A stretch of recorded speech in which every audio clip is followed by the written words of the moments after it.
The Smorgasbord Radio Show. 10, 9, 8, 7, 6, 5, 4, 3, 2, 1.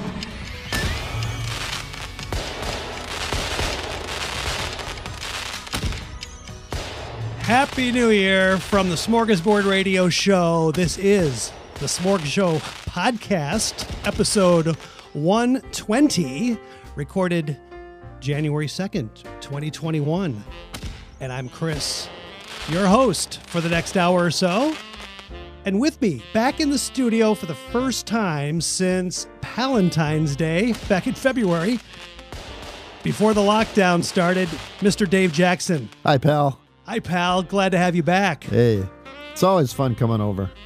It's really great to have you here in the flesh. Seeing everybody here live and in person. Yeah, how about it? Yeah. And also with us, back in the studio again, can't keep him away, Mr. Jerry Malauskas. Though you've tried. No. Jerry's been a regular staple in this series this past year. Thanks for coming out so often. It's been great having you back. Well, you know, I'm a pretty regular guy. Yeah, well, that's my high fiber keep diet. Your high fiber, yeah. You beat me to it. Yeah, exactly. But no, it's great to be here again. Get the creative juices flowing. I think we've got a lot to catch up on. I'd like to make this sort of a retrospective, but also looking ahead kind of a show. You know, because I don't like to dwell on the past. You know me. No, not at all. I'm going to create an environment today that I think will be very suiting for this kind of a show. Right now, I'm just playing the New Year's music, but we're gonna kick it off and we're gonna go into the jazz lounge a little bit. I think that's been working out for us too. Sounds fantastic. I've got the whiskey here. I've got coffee. I got snacks. So the creativity is just it's bound to happen. Especially the more whiskey we have. I figured. All right, cut him off. All right. It's time to get into the show officially because this is not our usual opening, so I need to get into my rhythm by doing something a little bit more normal. So we'll be back in just a second. Oh, jeez. That didn't work either.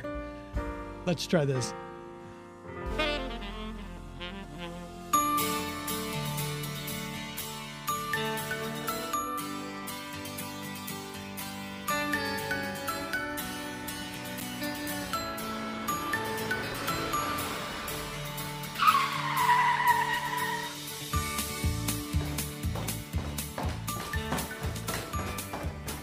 Come on, guys. Yeah. All right, we're back in the studio here. This is the SmorgShow podcast, episode 120, January 2nd, 2021. Oh, no, we're locked in. We are starting our 5th decade of the SmorgShow. 5 decades, guys. Fantastic. All right.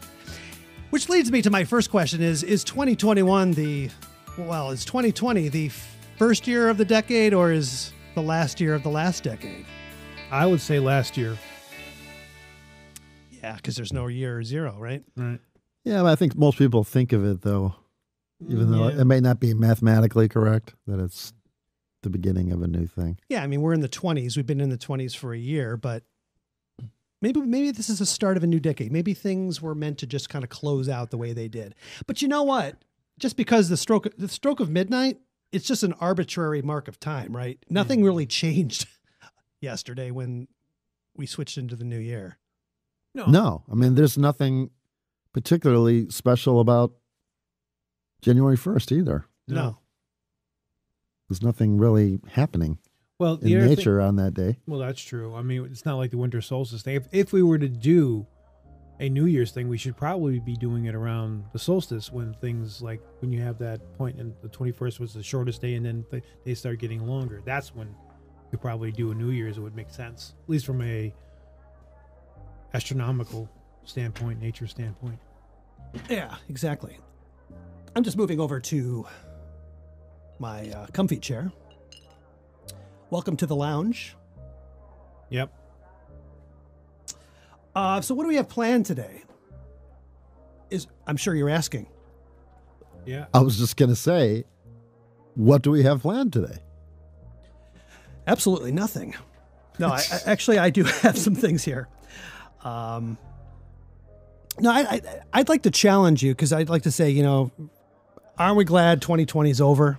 It's been one heck of a year, but I really want to think about it in a more positive way, that every time you go through something that's an ordeal or a challenge in life, you have to come out of it stronger. I'm sure there was something that came out of this past year that was positive. My wife's listening to a seminar now where the one who's leading the seminar said that one way to start is to go through your photos. If you're somebody who takes a lot of photos, you can scroll through. And generally, there's some positive things that came out of that. You didn't just take pictures of things that you don't want to ever reflect back on. So there's got to be something in that collection. And sure enough, I did. And I saw pictures of some vacations we went on, some road trips, nature walks. I saw family this year, despite the orders not to.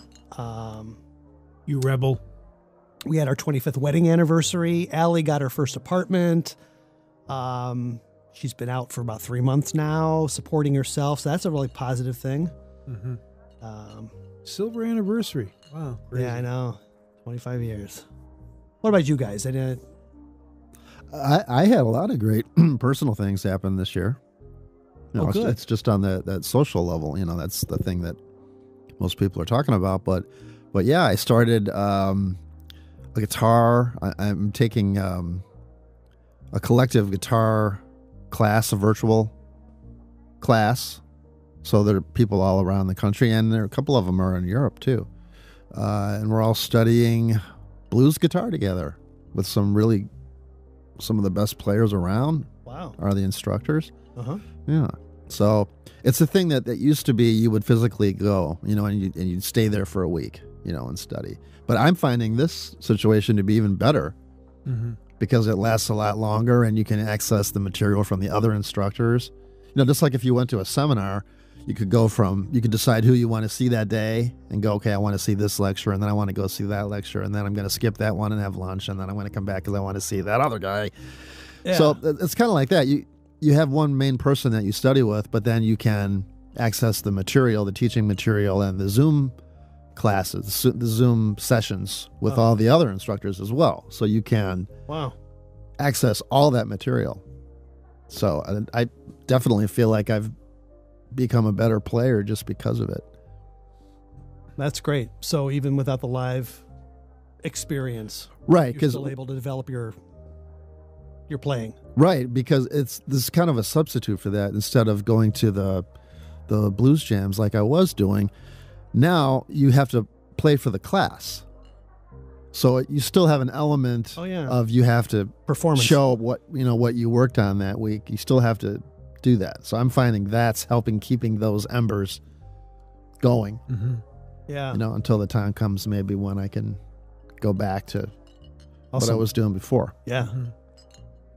What about you, Jerry? You're in ground zero of all the craziness in downtown Chicago. Can you find any sunlight in the... It's not downtown, but I will say this, though. I wish I had thought about this before I moved, because I moved about a year or so ago, and moved near a fire department. The garage there, and has a truck. So I'm hearing them going up. So I'm hearing sirens probably more than I should be right now. And of course, being the year that it is, your mind automatically goes to the paranoid conclusion. What the heck? Is it more people dying of whatever, or whatever you're thinking? And the other thing too, where I live, it's like almost like the perfect storm of a bad urban situation. I'm by 2 train lines, a highway, and 2 major streets in the city. So noise and traffic and all the pollution that comes with it, right there, perfect spot, right there in the middle of all that. Of course, it does make transportation a bit easier for me, though, because I don't have a car. Yeah, so you've been on public transportation, taking the train out to work every day. And, right, so, haven't even got so much as a sniffle. Yeah, that's pretty good. So I think my immune boosters and my innate immune system has been doing pretty darn well. I would say so. I work from home, so I haven't had to leave much. Yeah, this really hasn't affected you that much. No, because of your situation. No, not too much. So when I said nothing really changes going into the new year, I was just taking a look at some headlines of what's going on in the world, because I really thought that once we got past the election that things were going to start changing, and I'm seeing that they're locking down more. Now, just coincidentally, the day after the vaccine starts to get distributed, the next wave, the next second strain, the more dangerous, deadly strain has surfaced in UK, and now supposedly somebody in Colorado has got it, and he's never traveled before. Yeah, how does that happen? So you're the chief conspiracy correspondent here on the Spork Show. What's your take on that? Where did this guy get this? I'm the CCC. You know me. I would say this is just kind of a part of a long plan of just kind of what has already been happening throughout the year. We're kind of constantly getting agitated and gaslighted, and it seems, especially in the media, they do not want to ever give you a moment where you could just take a breath and gather yourself. It's a constant barrage of not only bad news, but just like psychotically high levels of bad news. So I think this is just part of that. We strain. Well, first of all, I think we don't even have to be virologists to know that viruses mutate in order to kind of prolong their life cycle. They're not technically living beings, but they do have a existence cycle where they're at their peak for infection. And if they don't, especially if they've gone through initially in their I think what the initial one came through, it was actually a bit harsher, and it was catching a lot of people, mostly old people though, but we won't get into all the particulars of that.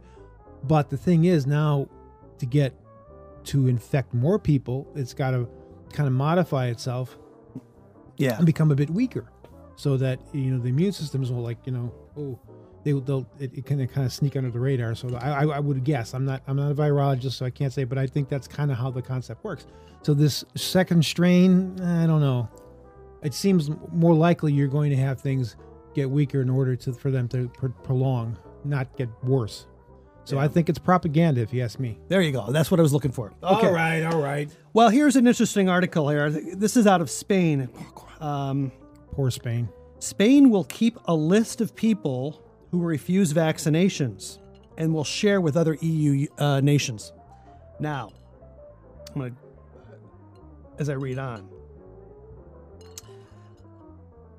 So Spain will keep a registry of people who refuse to have a vaccination for the Chinese coronavirus and will share the data with other European Union member states. Health Minister Salvador Illa announced the plans this past Monday, saying that while the vaccine would not be mandatory, there would be no repercussions for refusing the injection. The government would be tracking those who declined to have it. You naughty boy, we'll be watching you. You see, what will be done is a register, which will just be shared with our partners in Europe, of those people who have been offered it and have simply rejected it, Mr. Illa said during an interview. The minister said that the register was to avoid confusion in record keeping of why some people are vaccinated and others not, saying people who are offered a therapy that they refuse for any reason, it will be noted in the register, so there is no error in the system not to have given a person the possibility of vaccine. So it's about convenience, and it's about just making sure that there's no confusion. There's nothing sinister about this. I don't want to even dignify that with a serious answer. I mean, if that isn't obvious and blatant, I don't know what is. I mean, it's well, the thing is, let's be honest, bureaucracies like their power and they don't want to give it up. And one of the things they do great is keeping their lists and tracking people, and that's something that's been around since you went to the DMV. Well, that's what worries me is, refusing to. Where is this going to go? Are we going to be able to travel? Are we going to be able to renew our driver's license? We'd be put on a list of, this does kind of ring or kind of tie in, I think, with that whole social credit system thing that's going on in China right now. I think there's a lot of people in the West, prominent people in the West, that love that idea of the social credit systems. Like, if you go out and your way and be rebellious about certain things that they want to push forward, well, we noticed that. We'll make a note of that, and you will be duly, handled in that regard. So basically, if you stand outside of the system, then we're going to kind of treat you as an outsider as well. Do you know what I mean? You get what I'm saying? No, I totally. Yeah, so that's kind of what I think it is. And I mean, just to be honest, go ahead. I'm sorry. Yeah, go finish. I just going to say this has been sort of the bureaucrat, civil servant's dream, is that, basically just have that kind of level of control and monitoring. That's kind of why you're in even existence anyways, that's their thing. They keep an eye on us, they control us, keep files on us and stuff like that. So this is their thing. So this is just perfect. It's right up their alley, and they're loving it. Yeah. Well, they said that the data is not going to be shared with members of the public, including employers. It's not a document which will be made public, and it will be done with the utmost respect for data protection. Yeah.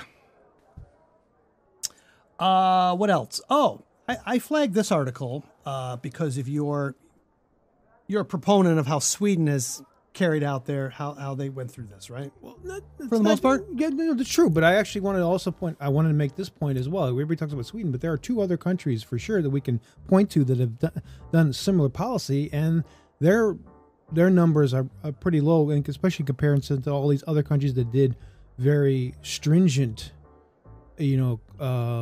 measures and provisions. Their numbers are way up, and then places like Sweden for sure, but also Japan and Taiwan, where they did similar sort of strategy that Sweden did. No major lockdowns. They just asked people to do certain measures and be aware of their surroundings and things like that, and dealing with the pandemic, trusting that the people would be aware enough and adult enough to take care of their own affairs, and then from that let the virus take its course, but ultimately and protect the most vulnerable people. Anyway, well, something is changing in Sweden because they've proposed a new bill that will allow to forcibly close down businesses and shopping centers to stop the spread, slow the spread, starting January 10th through end of September in Sweden. Great. So I don't know what's going on there, why they've decided to change route here. If you said that their numbers are... Well, they were. I haven't looked lately, but I know that when everybody else was on wildfire, their numbers had lowered down. But I think the thing South Dakota as well. South Dakota, yeah. Well, there's actually, I could take Belarus, but we don't. It's kind of a totalitarian regime there, so we can't really use them as an example. But there have been other places that they've kind of backed off of this kind of extreme thing. Actually, in the places where the lockdown situation has been the most extreme, you've had the highest cases, like in Peru. They have a very strict lockdown system there, and their cases are skyrocketing. So if it was a matter that the lockdown strategies were doing the best, then this would be reflected. Look at our numbers. They seem to be going up and up, and we have all these kind of states that are doing crazy lockdowns, and they're not getting better. No. Well, I asked my doctor this recently. I don't believe the numbers that were being given on television, and here's the reason why. And my doctor confirmed this for me, that when you go to these drive-up places, to get your tests and all that, those results are completely unreliable. The only reliable test you can get is the one where your doctor takes a sample and they have to grow culture, and it takes 2 to 3 days to get a response. So unless you're getting that kind of a test, your results are not accurate. No. Are these the PCR tests that they're talking about? That are not accurate? PCR tests? Remind me again what that is. Oh, PCR. It's the one that they first rolled out, I think. Yeah, where the doctor invented it. Yeah. He even said himself that it's not accurate. Yeah. Right? That one. Yeah. His name's Kerry Mullis, if anybody wants to look it up. Dave, you sound like you got I know. You got the COVID. You got the Rona. Yeah. Well, it's interesting because that particular doctor, the Nobel Prize winning doctor, about 5 months before the Rona hit in the West, had died himself of pneumonia, I believe it was. Oh, okay. In Well, late if you're gonna, 2018. if you want to get tested for real, then you have to get the culture test Which I think makes sense from your 'cause then- doctor. This drive-up stuff. Yeah, I had to go through that Forget it. twice because I was visiting some family, and I Drive-up thought stuff, I just did forget the it. drive-through. Yeah. Yeah, then it's not accurate because you're not getting all that test. From what I understand, all that test is telling you is that you've had a coronavirus at some time in your life. It's not specific to. The So if one I that came they're up talking negative, about that means now. I've never had one. Or they just didn't read it that time. Yeah, and that's I'm going with what my doctor says, not what the TV says, because Yeah. I think they have a lot of bias there. And I'm just not going with it. Now I have to live with it because everyone else seems to believe it. So I'm still living in that reality like everyone else. But I just don't believe the numbers are accurate. Yeah.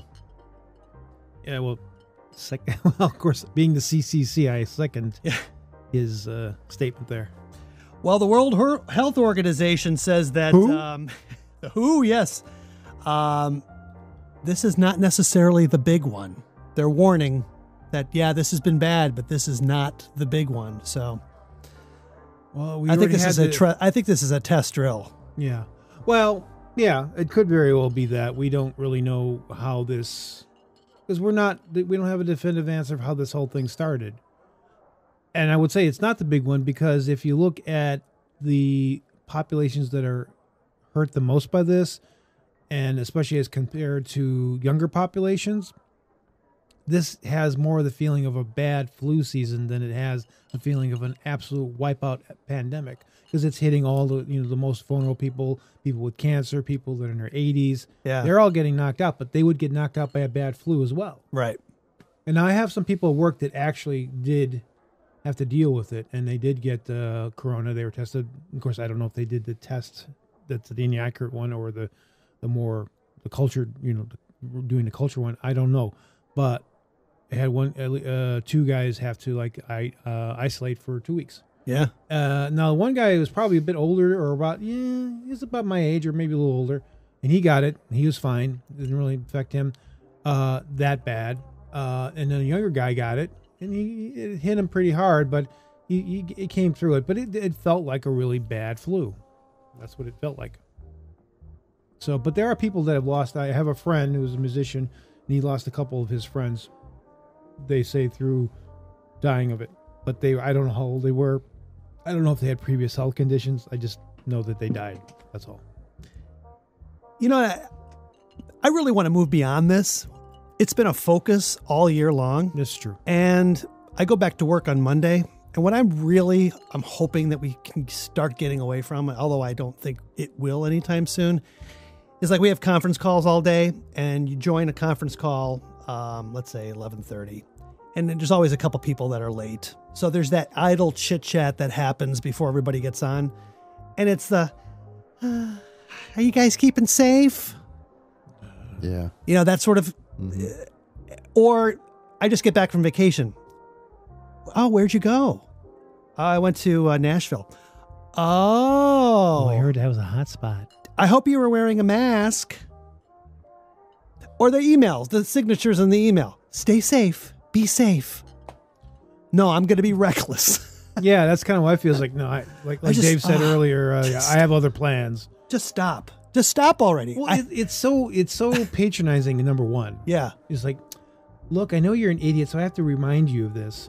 But it's not only that; it's these kind of jargon. It's it's basically boiling down your life experience into some quick jargon or quick catchphrase. Be safe. It's like be safe. That's the whole of your existence right now is just running away from a virus. Yeah, and that's annoying.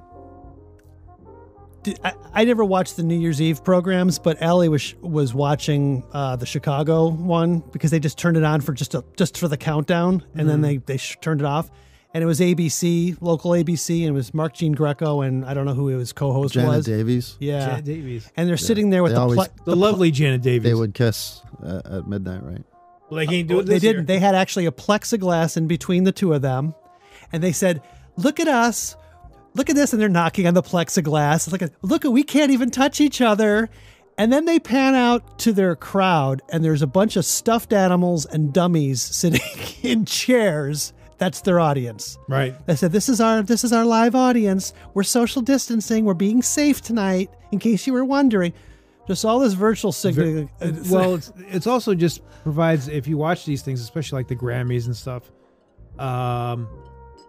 it's just very surreal. Yeah. It's just a very surreal landscape of reality right now. And I think all this stuff ties in. I don't want to get into the depths of it, but the way it's portrayed in the media, the way you turn the TV on and watch a New Year's Eve special. To me, it's just, why don't you just go in a studio somewhere and talk a little bit or something, or do whatever. But this idea of opening up and you're looking at a room full of stuffed animals, it's like, why? Right. It was just so sad. And Well, it's not even just sad, but it's just it screws with your head. And then they show Times Square, and you got de Blasio God. and his wife dancing in Times Square. Nobody else. I like your name for Mao de Blasio.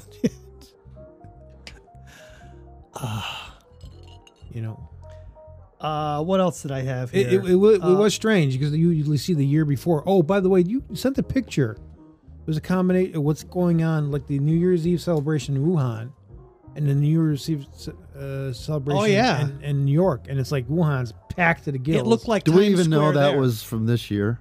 That picture from China? Well, they all had masks, although they tend to wear masks anyway. Yeah, well, that pollution over there. But they were wearing masks, but they were all just jammed together like it was Times Square. Right. You know what? In the end, I wouldn't do that anyway. oh, I hate that. Be stuff. that close No, in a crowd. just I wouldn't do that under normal conditions. yeah. I mean, because there's enough regular diseases out there without even Yeah. talking about this current strain Yeah. that's going around. So I've kind of I'm done with crowds and these flashy parties and stuff. For me, I'm too old now. It's like I could just hang out with some friends, have a drink, we watch the countdown. Oh, let's go to bed and be done with it. That's your celebration. Yeah. I just wait for the gunshots in my neighborhood. That's how I knew it was 12 o'clock. Well, I got a lot of explosions in my area. Just sit right back and you'll hear a tale of a fateful trip. All right. Did you hear this news? Yeah. Yeah. Oh, yeah, Dawn bummer. Wells has died of COVID. It's not funny, but that's the cause of death, apparently. Dawn Wells, who parlayed her girl next door charm and wholesome beauty into enduring TV fame, as a sweet-natured desert island castaway, Marianne has died at age 82. Hubba hubba. Well, from back then anyway. Yeah, I mean, you were always either a Ginger or Marianne type guy. Marianne. Marianne, Oh, for of sure. course. Yeah. Bailey or Lonnie Anderson, right? Yeah, Jennifer. Bailey Jennifer, yeah. Right, it's the same thing with WKRP. Yeah. It was like Jan Smithers, was her name? Jan Jan Smithers, Smithers, yeah. yeah. Mhm. For sure. I was not into Lonnie Anderson. I don't know. Something about helmet hair doesn't really attract me. Okay, enough of that. Yeah, that's. Yeah. So, Skipper! I mean, I guess you don't have to choose technically, right? But if you had to, I guess she was one of my first crushes. It would TV make sense. crushes, along with Jeannie Oh yeah, I know how much you love Jeannie. Oh, Jeannie. Yeah. and Olivia Newton-John. I think would be I would say the three that come to mind as growing up. Which is interesting, is Dawn actually stands outside because you got the brunette? love the blondes, brunette. Well, yeah. So I ended up marrying a brunette after all. Yeah. Burned by too many blondes. There you go, because they just, hey, I'm blonde. Everybody wants me. So I thought what we would do is I'd like to play this song. Have you guys heard? You heard the so last episode, Jerry and I played a couple of the Van Morrison lockdown songs. So the third one is with Eric Clapton, Clapton. and it was written by Van Morrison but performed by Eric Clapton. I kind of dig it. I thought this would be a good way to break this part of the show up from the second half. So we'll do this and we'll come back and we'll figure out what we're going to do next. All right. Sound good, guys? Sound Right. good? Yeah. Cool. Okay. We'll be back We'll leave it open. shortly. Yeah.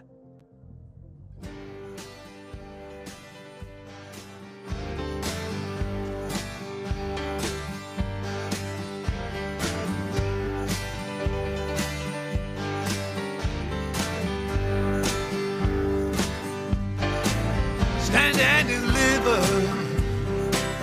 You've let them put the fear on you. Stand and deliver. Not a word you heard was true. And if there's nothing you can say, there may be nothing you can do. Do you want to be a free man, or do you want to be a slave? Do you want to be a free man, or do you want to be a slave? Do you want to wear these chains until you're lying in the grave? I don't want to be a pauper, and I don't want to be a prince. I don't want to be a pauper, and I don't want to be a prince. I just want to do my job, playing the blues for my friends. Magna Carta, Bill of Rights, the Constitution, what's it worth? You know they're gonna grind us down until it really hurts. Is this a sovereign nation, or just a police state? You better look out, people, before it gets too late.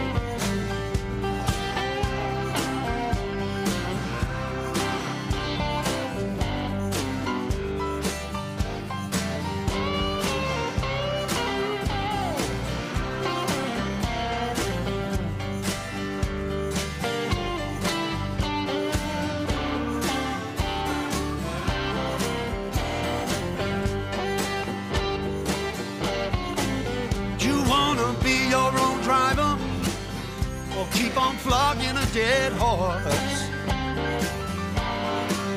You wanna be your own driver, or keep on flogging a dead horse? Do you wanna make it better, or do you wanna make it worse? Stand and deliver. You let them put the fear on you. Sold down the river, but not a word of it was true.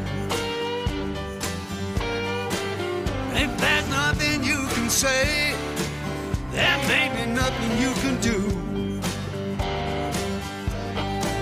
Stand and deliver.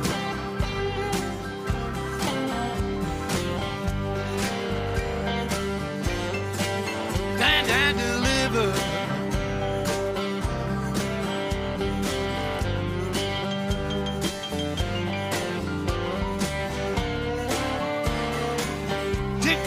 For a match too.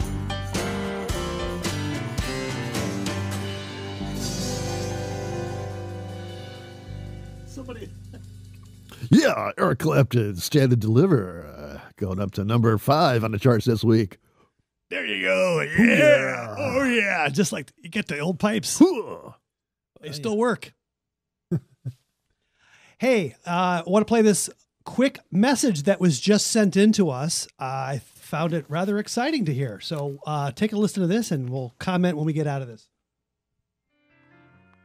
Hey guys, it's me, Philip. Gosh, I miss you all, and 2020 was a difficult year for many reasons, mainly because of my underlying health conditions. But to keep myself busy, I've been writing and recording new material for my follow-up album to Such a Good Ugly Thing. In fact, if you listen in the background, you'll hear a little sample of it. But I don't want to give too much away. I don't want to spoil anything. Just keep your eyes open for Philip's big comeback. Well, I gotta go. I'm wishing you guys good health for this new year, 2021. Happy New Year, and I will see you soon. Toodaloo! There you go. Toodaloo. If that doesn't get you excited about the new year, I don't know what will. Well, you know, I was contemplating suicide, but now that this has come out, I'm going to back off. Life is worth living again. Yeah, I'm sure he's had a lot of pent up emotions. Something. Well, he's been pent up already. Yeah. Something that only X-Lax could take care of. Right. All right. Good to hear from the old Donald once again. Yeah. Yeah. Thanks for sending that in, Philip. We can't wait for the next release. Yeah. Hello, everybody, and Happy New Year from Baba Gonesh, live from Punjab. The coronavirus pandemic has dramatically changed our lives and the way we celebrate festivals and occasions in the world. But that does not mean you have to live continuously behind four walls. You can travel, you can dig into some scrumptious food, and you can shake a leg and you can chill as long as you are taking basic precautions and safety measures to keep your family and yourself away from trouble. So fret not. India is your venue. 2021 is your year. You deserve to celebrate the start of another year with a bang. And if you are wondering where to travel to have an amazing start to the new year 2021, look no further. Here are a few of my favorite places to celebrate New Year 2021 in India. The first is Kerala. Kerala is one of the most visited New Year destinations in India, located amidst the rustic beauty and backwaters. The New Year parties here in Kerala are invigorating. Reserve a houseboat and fancy New Year's Eve in the backwaters of Alapi. During New Year's Eve, Kerala is a real appeal for beach enthusiasts, just like Bubba. Number 2, Udaipur. Famous for its vibrant culture, Udaipur has its own style of celebration. You may not find plentiful nightlife affairs here, but you can rely on exciting events and parties that take place during New Year. Many high-end retreats provide parties and in-house celebrations. Find numerous open-air performances around the city or fancy a boat ride during the night. Moreover, you can indulge in the best dining experience in any palace hotel during midnight for small celebrations and a royal-styled New Year beginning. My next choice destination is Gokarna. Gokarna is often projected as a pilgrimage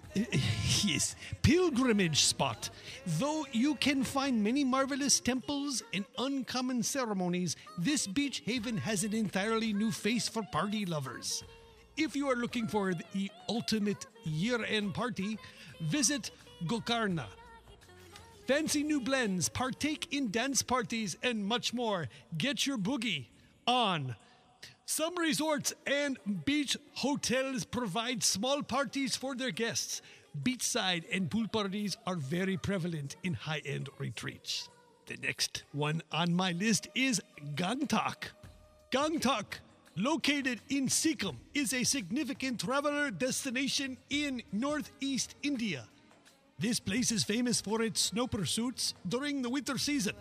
Tens of thousands visit Gangtok during December to experience the snow and the unique northern eastern parties.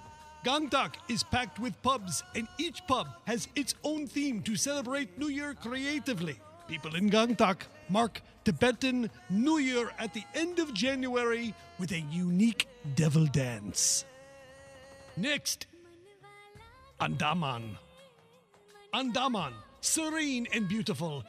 It is another unique beach destination that allures millions every year. And during New Year's, it transforms into a hub for wild parties and all-nighters. I don't do those so much anymore. Andaman also offers numerous beautiful resorts and beaches. white sun, bleached beaches, pristine surrounding, and the sea makes this place an ideal getaway for New Year. And finally, I recommend Delhi. I used to live there, and I know it very well. If you are a party animal, which your old Uncle Baba was many, many moons ago, Delhi is the place to be. Several retreats, discos, and pubs provide much required entertainment expected. You can find several themed New York parties in Delhi or attend art shows, performances, and take a stroll across the old heritage part of the city. Going on a gastronomic walk through the famous food streets and partying is the most partaken activity in Delhi during the holidays. If you are up for an unconventional type of celebration, visit Red Fort at midnight. In addition to that, you can find numerous stalls, displays, and a buffet through the city to wine, shop, and dine. During the freezing winters, Delhi is the city center of affairs in India. And that is all the time I have right now. I could go on and on, but this is your travel correspondent, Baba Gonesh. And I wish you a very, very happy New Year. And if you ever want to have a personal tour guide, you can email me at bubba@smorgshowpodcast.com, and I will gladly meet you at the airport and get you a cab. Thank you very much.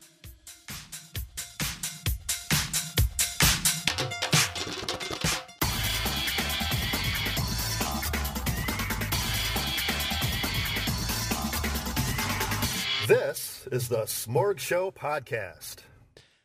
I need to put a cap on his time. I need to limit it to 3 minutes. Yeah. Thanks, Baba. That was a little long, but we appreciate your contribution as always. You know, Baba's getting, he's so famous now that you just type Baba into the computer. Yeah. And it's just like, he's just like right there. Yeah, there you go. You don't even need a Baba, at Gmail, at Yahoo. You just type Baba and then he's just there. He just shows up. Not even the Gonesh part. On the screen. I was reminded again, because I get all correspondence for the podcast and anything related to Smorg Show branding. And because Baba's podcast is on the Smorgasbord Radio Network, it's part of my conglomerate, as you say. And so I get all emails related to Baba stuff. So I got this email from some web master, I don't know, some promotion, to drive up your reach. And he showed me, I think, did I share this with you? Like the rankings of Baba's podcast in all these different countries. He's number 1 in Saudi Arabia. Really? Yes. He's in the top 5 in like all the. Oh, wow. But India, nowhere. It's not even in the. I don't know what's going on, but they love him in the Middle East. Yeah. And they said, hey, you could boost your reach in the United States if you basically use this guy's service for promoting it. So I was reminded that our show is nowhere near, the top rankings, but Baba's is. And I told you guys the reason for that is because people can easily search for Baba in Hindu culture, just anything. And then it's a topic that people would search for. No one searches for Smorgasbord, it's like, only if they're hungry. Yeah, but he's just one of those one-named people now, like Cher or, This is Baba, man. Yeah. Yeah. And now he doesn't even need the email server. No. Just type Baba and he'll get the message. He'll get it. It'll get there. It infuriates me. I've been at this for over 11 years now, right? And there you go. You gave him a platform and he just took it over. Yeah. He just took it over from you. So, hey, don't forget to tip your wait staff here. Oh, in fact, right. I think for the second part of the show, I'm going to get this dispenser for Christmas. It's a whiskey dispenser. Yeah. Yeah, the server, she went to answer a phone call and she put her mask down on the counter. And I just threw like $10 in there. Yeah? Oh. Well, inside the mask, So she'll probably put the mask back on, and she'll have that dirty I was just money tipping, right up you know. against her. I didn't know where to put the money, so I just threw it in her mask. I guess it's better than throwing it in her D-string. Yeah, I kind of like the atmosphere that we've created. Oh, I'm sorry. That's different. So, what were we talking about during the break there? I think your memory's better than ours. I don't remember. Pop culture. Well, yeah, there's that. And yeah. Yes. So Dave and I were talking about Facebook and Instagram earlier. Okay. And I don't know about you, but, well, Jerry, you kind of avoid all social media platforms, which is probably a good thing. And I will be shortly. I will be getting off all platforms. Yeah. I mean, I had my turn. It started with MySpace, and I was massively immersed with MySpace. And then then people said, "Oh, you got to be on Facebook. It's the newest thing." And I signed up, but it took 2 years for me to actually start up. And then I got massively into it until the last election, not this one that just happened, but the one in 2016. And I just saw the kind of, basically the kind of cesspool that Facebook had kind of turned into, especially when it came to things of a political or like social activist nature. People just got really nasty on there. It's like, I don't want to be part of that environment. It's a very nasty environment. Twitter's got to be the worst. Oh. I find no value in Facebook anymore. I really don't. I don't scroll through anybody's posts. How many times are you going to look at somebody's dinner and think, "Ooh, that's interesting"? No, that boat left already. Yeah. I think Dave, you're just. I only use it for musical information. Yeah. That's it. I very take targeted. I take a jazz class on Facebook, Matt Warnock's class, which is amazing. And he offers that free of charge. I mean, there are some other study materials you can purchase at a very reasonable price. But he's an amazing teacher, so he's really been helping me get over just a basic fear of, I could never learn anything jazz, but jazz. And that's not true. You can. Breaks it down. Yeah. Well, I've pretty much blocked a lot of my I don't want to be assaulted by just negativity. And so why am I getting aggravated when I go on my own platform, whatever, and follow whoever I follow, whether they're friends or not friends, or they're connections of friends, and then I just see these negative posts, and it's like, I really don't need this in my life, not to start my day, not to end my day. Mm-hmm. So I've been not blocking, but like unfollowing until I get down to very few people who I'm actually reading their posts anymore. So I'm thinking, why am I even on this thing? I don't need to be reminded about when your birthdays are. I mean, I'm pretty good with dates. Better than me. So I'm thinking about, I don't know about totally deleting the account, but going inactive for a while and just get away from it. But anyway, the reason why I brought it up was that Dave and I were sharing that I've noticed an uptick in, how do I say it? Soft porn. On Instagram. If I go into the search, if I click search, a little magnifying glass, it just brings you into another page of all these TikTok videos of these scantily clad women. Yeah. And it's like, how did I get this? And they're all there. And then Dave, you said something about... I'm getting the X-rated version of that. So I don't know why Facebook allows this. But they do, and I don't search this type of material on the internet, so it's not like it's there to it's not like you have find in my cookie. search histories or anything. I don't have any of that. So why am I being targeted by it's hardcore pornography? It's coming right through my Facebook. So what are you right getting? Are they ads? Movies? The actual Which movies. I delete them instantly. I don't even watch them. So they're actual I'm posts? not a prude, but I don't need to see that. They're posts in your newsfeed? No, they're not in the newsfeed. They're like either PM. I can't remember now how they do it because they just reorganized everything last year or the year before. But I hardly use Facebook, so. But it was something in. It was personalized. It was sent to me by somebody. Oh, okay. Plus, I'm getting all of these friend requests from all these young women, very buxom young women with fake names. I like to call them like stage names. I like to call them bimbots. Bimbots. Okay. I mean, I don't know if they're real. I mean, probably not even real. The picture is a real person, but I don't know who it is really. So I just don't even. I don't do anything. I don't delete it. I don't ignore it. I ignore it, and eventually they just kind of go away. Yeah. Mm-hmm. But yeah, I don't. So why Facebook allows that? I don't know. I don't quite understand it. Obviously, they're owned by Facebook. Yeah. Well, is Instagram's owned by Facebook? Yeah. Okay.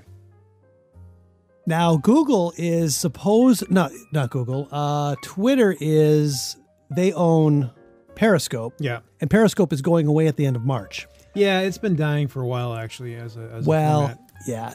The reason being is because they're going to be broken up, and they figure, let's just build that into our native platform, the ability to do video streaming, and we don't need to have the separate business. Like right now, Facebook and Instagram are two different platforms, so that's potentially a monopoly, and so they're more vulnerable to being broken up. But if Twitter says, hey, we're just going to get rid of Periscope because we've got our own built-in Periscope into Twitter itself, we don't need Periscope anymore. Well, that's kind of why I liked Periscope, so I could avoid Twitter, but now, it's going to be together. Yeah. You know what? Good riddance. I don't care. Periscope wasn't that great. I mean, it was good. It was interesting. Initially, but then it's like a lot of things that are on the internet. You get an initial rust. A rush? That too. An initial rush of novelty, and it's like, oh, wow, look at this. And then it becomes corrupt somewhere along the way. Well, it's not only that, but it just, the platform and what it shows you, what it can offer you becomes kind of mundane after a while. It's just like, oh, yeah, look at that again. And it's like, it's a time waster. So I'd like to push myself back to doing something crazy. I know it sounds crazy, everybody here, but I like to start reading books again. Never stopped. Yeah. You mean the physical stuff? Yeah. Dick and Jane. I mean, it's the thing is, also I want to say with pop culture, social media, especially social media, it really has a tendency to dumb you down because it's so immediate, and you get that immediate adrenaline, or was that dopamine hit that they talk about? So you just kind of find yourself just going back toward it because you're kind of like this Pavlovian sort of conditioning. Is like, oh, that feels good, I'll go back and do it, and you're doing it not even really consciously, but you just find yourself doing it. And that's what I think that those kind of platforms do. They make themselves addictive to you. Yeah. So I don't know how all of a sudden my Instagram account just became this platform for twerking, and just like Allie's sitting next to me, and I'm going to do a search for something, and then she's sitting there, and it's like, whoa, these images come up. Yeah, and then she's thinking, gee, what are you looking at, Dad? Yeah, perv. What are you looking up? Yeah, girls her age. Yeah, I know. It's crazy. Well, I mean, there you go. But it's interesting to me because a lot of these, like I say, it's not formats. These platforms kind of been going around acting like moral arbiters about like social issues and things like this. And yet they'll allow hardcore porn or the softcore stuff, and they have no problem with that. So it's like they're not consistent about what they say they're trying to filter out from their platforms. They're letting a lot of stuff in that I think is morally objectionable and is exploitive, yet they say that they stand against that. So I think that kind of shows that those platforms, the people who own them, are hypocrites, in my opinion. Yeah. So there you go. There's our social media commentary. Put that in your pipe for episode 120. Smoke it. Well, guys, did we cover all the ground that we wanted to cover? Did you have any ideas you wanted to share with us, Dave? No, that was one of the main ones there that I wanted to bring up. Yeah. Yeah. How that gets, how does the pornography get past the censors? Yeah. Meanwhile, they're editing my podcast because I happen to put a Van Morrison song right in the middle of it. Yeah. So that needs to be taken out, but it's okay to. I know. I would say I don't know. That this past year, 2020, for sure, has given us the opportunity to really evaluate social media and what it offers to us in our lives, and is what it's offering really worth the things we go through in dealing with it. So we're starting to sit back and think, oh, what does this really offer me that I'm putting up with all these kind of negative comments online? I'm dealing with all these weird glitches of getting porno, and is this really feeding me back what I need? Wouldn't it? I mean, because back in the day, all we needed was we needed email, and maybe you text somebody. We still have email, we still have text. Why do we need this platform to send these messages?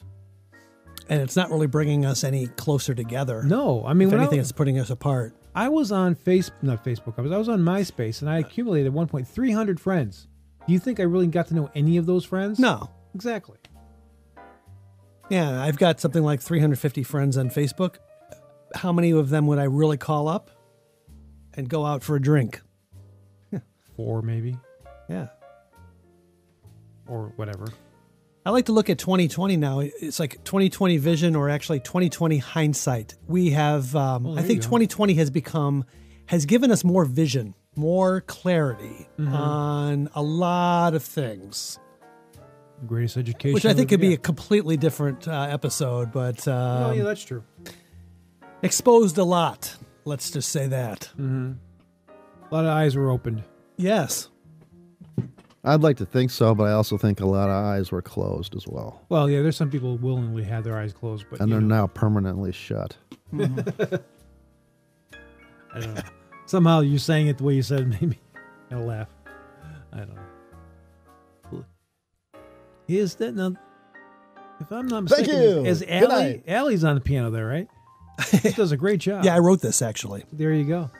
I didn't know you were into the jazzy blues thing. Cool. This is not, I'm drawing a blank now. How do you draw a blank?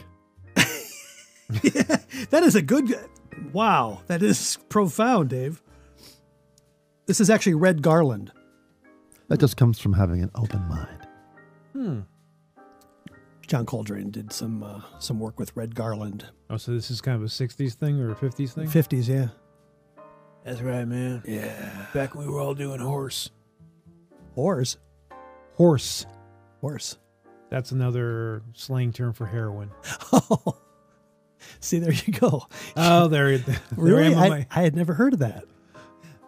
Just call me the king of obscure references. The bottomless pit of knowledge. Of drug references, maybe. Well, hey, you got to start somewhere.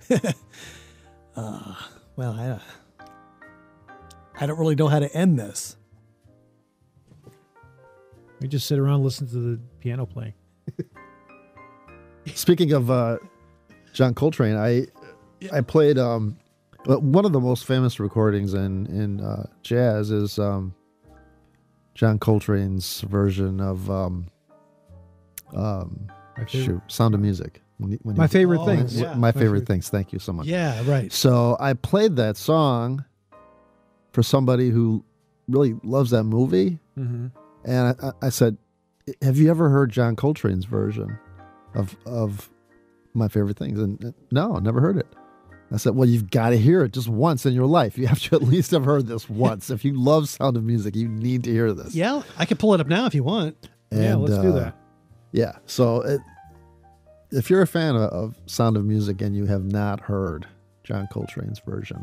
No, I'm a fan of Coltrane, so that's all I need. Because the way a jazz musician can take a melody and play with it. Oh, here we go. I think I found make it. subtle changes. Right. You can make subtle rhythmic changes as long as you know what the song is that they're playing. You know, they don't go too far away right from the melody. Here we go. Is this it? We can listen to Train's version. Yeah, this is it. Oh, yeah. Yeah, and those chords are so beautiful.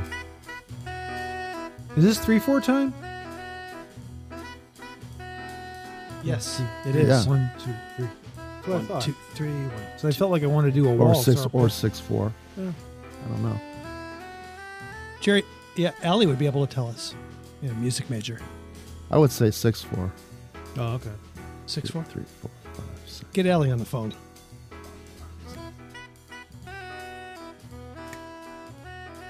One, two, three, No, that's good. 5, 6. 1, 2, 3. Yeah. It's just, You can't do it. this is good.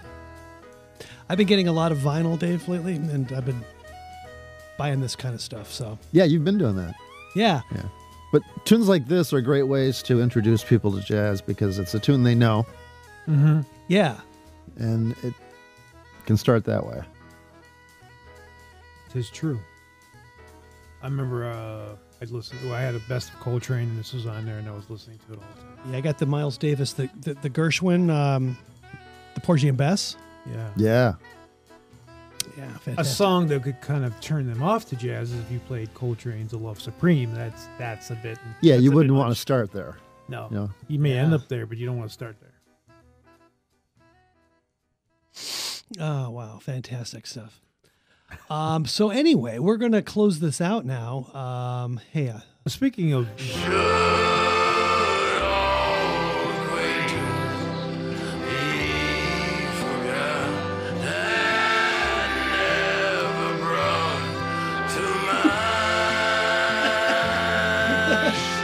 all right.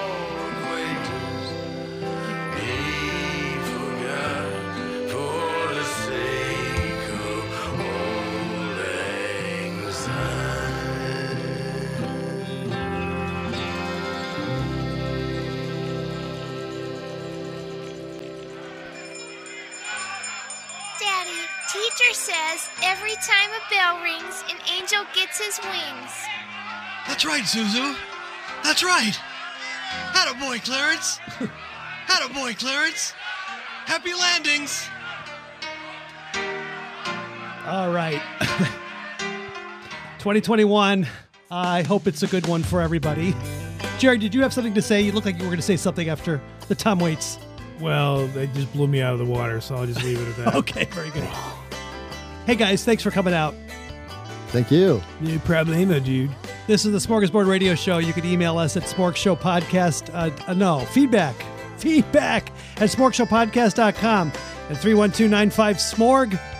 I haven't had a single call in 8 years, so I don't even know why I'm paying for the number anymore. Anyway, we'll be back again very soon. Thanks for being out there for us. We love you. Good night. Happy New Year. Happy New Year! Smorg! Yeah! Good God.